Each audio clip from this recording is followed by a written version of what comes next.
الحمدللہ وکفا والصلاة والسلام علی عبادہ الذین اصطفیٰ۔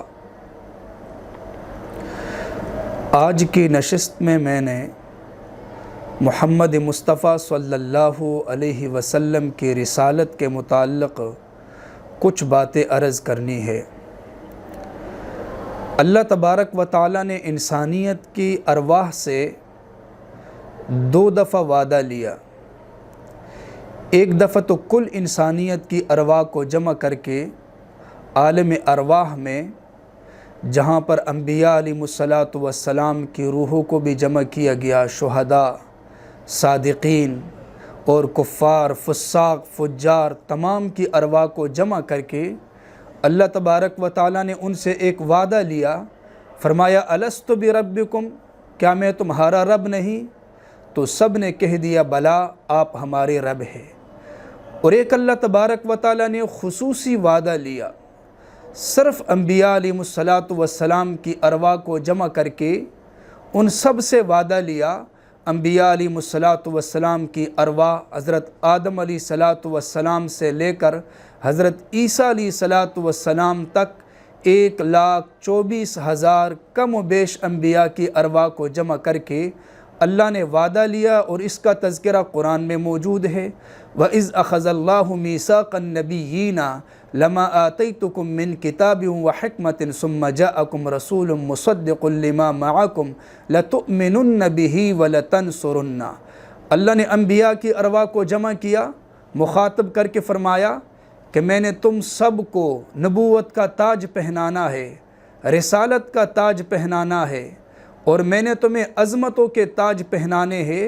لیکن ایک بات یاد رکھنا، اگر تم میں سے کسی کے زمانے میں میرا آخری پیغمبر امام الانبیاء محمد مصطفیٰ صلی اللہ علیہ وسلم تشریف لائے تو تمہاری ذمہ داری ہوگی لَتُؤْمِنُنَّ بِهِ، تمہیں ان کا کلمہ پھر پڑھنا ہے اور ان پر ایمان لانا ہے، وَلَتَنْصُرُنَّ، اور ان کی مدد بھی کرنی ہے، ان کا سہارا بھی بننا ہے، ان کے ساتھ جہاد کے میدان میں بھی جانا ہے، اور ان کے ساتھ تبلیغ کے میدان میں بھی جانا ہے۔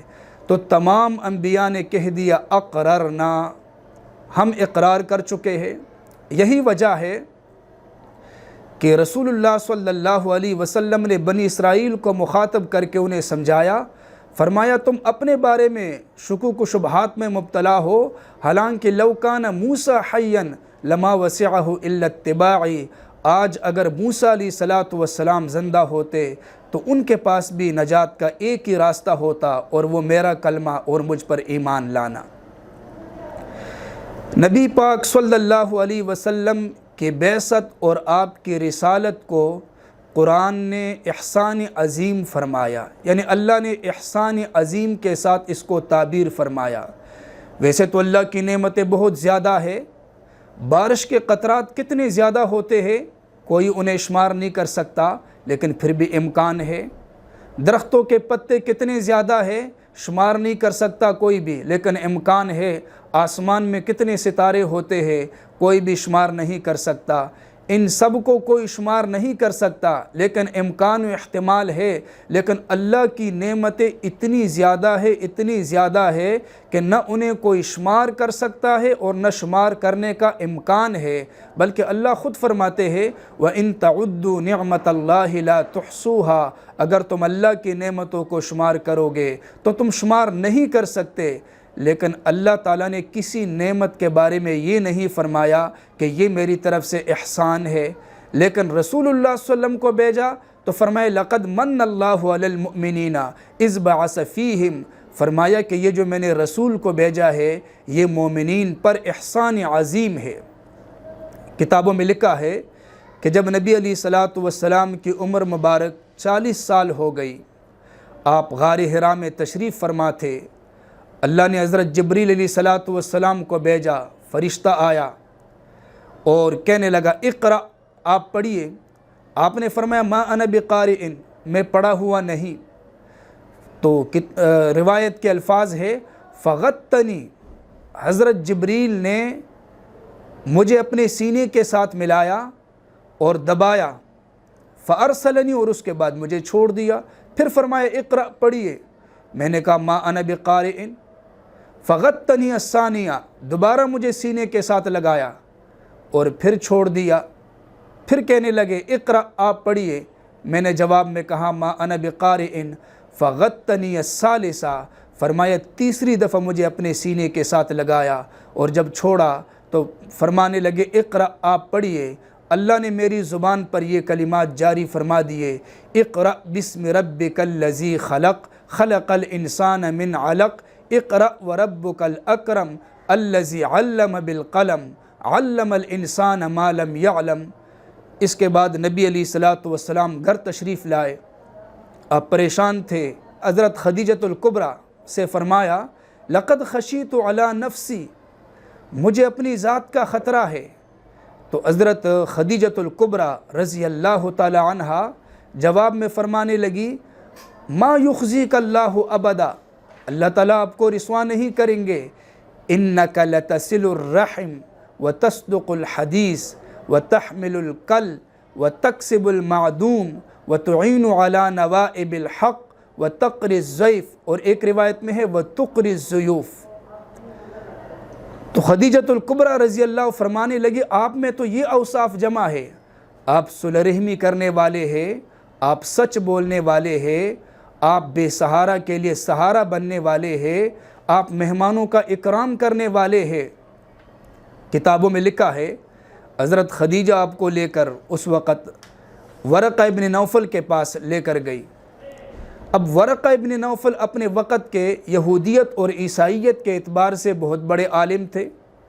روایات میں آتا ہے فلما سمع کلاما، جب اس نے نبی علیہ السلام کے کلام کو سنا، ایقن بالحق واعترف به، اسے حق کا یقین ہو گیا اور اس نے تسلیم کیا کہ آپ اللہ کے پیغمبر اور اللہ کے رسول ہیں۔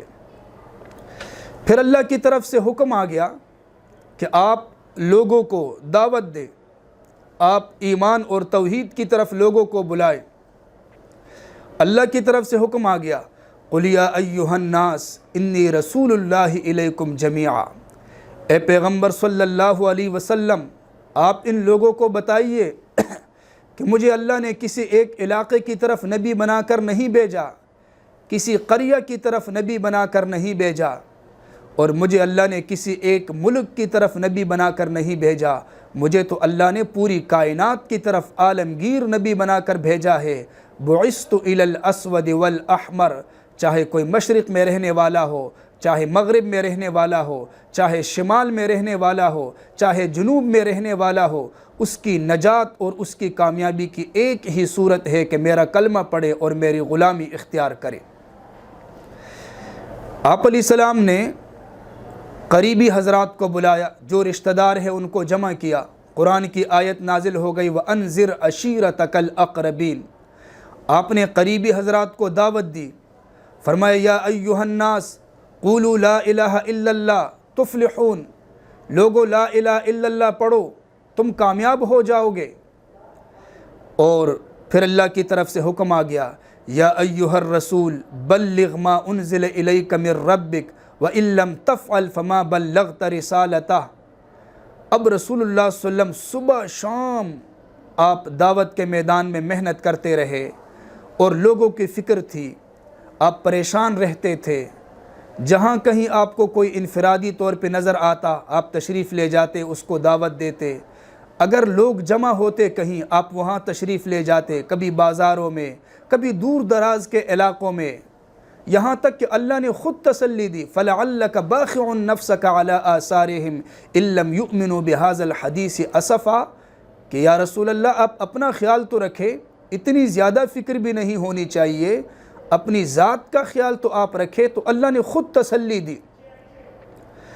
اب نبی علیہ الصلوۃ والسلام نے جب محنت کی، لوگوں کو توحید کی دعوت دی، تو کفار نے پہلا حربہ یہ استعمال کیا کہ انکار کر دیا، کہنے لگے لست مرسلا، آپ رسول نہیں ہے۔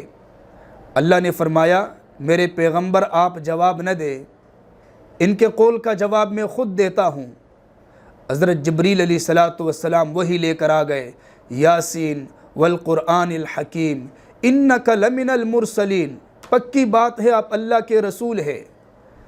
اب مشرکین نے اپنا قول بدل دیا، کہنے لگے آپ مجنون ہیں۔ اللہ نے فرمایا میں خود جواب دیتا ہوں، نون والقلم وما یسطرون ما انت بنعمت ربک بمجنون، اللہ کی گواہی ہے آپ مجنون نہیں، آپ رسول ہے۔ انہوں نے کہا آپ شاعر ہیں، آپ کاہن ہیں، اللہ نے خود جواب دے دیا، اپنے رسول سے فرمایا آپ جواب نہ دے، جواب میں دیتا ہوں۔ فلا اقسم بما تبصرون وما لا تبصرون انه لقول رسول کریم وما هو بقول شاعر قلیلا ما تؤمنون ولا بقول کاہن قلیلا ما تذکرون، فرمایا یہ رسول ہے، یہ شاعر نہیں ہے، یہ کاہن نہیں ہے۔ اب مشرکین نے اگلا حربہ استعمال کیا کہ چلو لالچ دیتے ہیں۔ ابو طالب کو بلایا، انہیں سمجھایا، نبی علیہ السلام کی خدمت میں بھیجا، آپ کے سامنے یہ بات آ گئی کہ اگر آپ راضی ہیں، جتنی دولت آپ چاہتے ہیں آپ کو مل جائے گی، سرداری چاہتے ہیں آپ کو سرداری مل جائے گی، لیکن آپ اپنے مشن سے پیچھے ہٹ جائے۔ جب رسول اللہ صلی اللہ علیہ وسلم نے دیکھا کہ ابو طالب کا لہجہ بھی نرم ہوا اور یہ مجھے لالچ دیتے ہیں، تو آپ نے اس وقت آپ نے جو استقامت کا اظہار کیا اور استقامت کے ساتھ آپ نے جو جملہ فرمایا وہ عجیب جملہ، چونکہ اللہ کا حکم ہے فاستقم کما امرتا، استقامت کا حکم، اور پھر نبی کی استقامت تو عجیب ہوتی ہے، مضبوط ترین استقامت ہوتی ہے۔ تو آپ نے اس وقت فرمایا کہ یہ تو دنیا کی دولت ہے، اگر اللہ تعالیٰ ان کو قدرت دے اور چاند اور سورج ان کے لیے مسخر ہو جائے اور یہ سورج کو میرے ایک ہاتھ میں رکھے اور چاند کو دوسرے ہاتھ میں رکھے، فرمایا میں اس وقت بھی اپنے مشن سے ایک لمحے کے لیے پیچھے نہیں ہٹوں گا۔ یہ ایک پیغمبر کی استقامت ہوتی ہے۔ اور نبی علیہ الصلوۃ والسلام نے حجۃ الوداع کے موقع پر صحابہ کرام جمع تھے، آپ نے فرمایا انتم تسألون عنی فماذا انتم قائلون، میرے بارے میں سوال ہوگا، اللہ پوچھے گا، میری ذمہ داری ہے رسالت، دعوت، تبلیغ، کیا میں نے حق ادا کر دیا؟ صحابہ کرام نے گواہی دی، یا رسول اللہ نشہد انکا قد ادیتا ونصحتا بلغتا، آپ نے حق ادا کر دیا۔ پھر آپ نے یوں انگلی اٹھائی شہادت کی اور آپ فرمانے لگے اللہم اشہد، اللہم اشہد، 3 دفعہ آپ نے فرمایا اللہ آپ گواہ رہے، اللہ آپ گواہ رہے۔ تو نبی علیہ الصلوۃ والسلام نے ہماری اتنی فکر کی، آج ہم میں سے ہر ایک کی ذمہ داری ہے کہ ہم قرآن کی دعوت دے، حدیث کی دعوت دے، لوگوں کو ایمان کی طرف بلائے، لوگوں کو اسلام کی طرف بلائے۔ اللہ تبارک و تعالی ہمیں عمل کرنے کے توفیق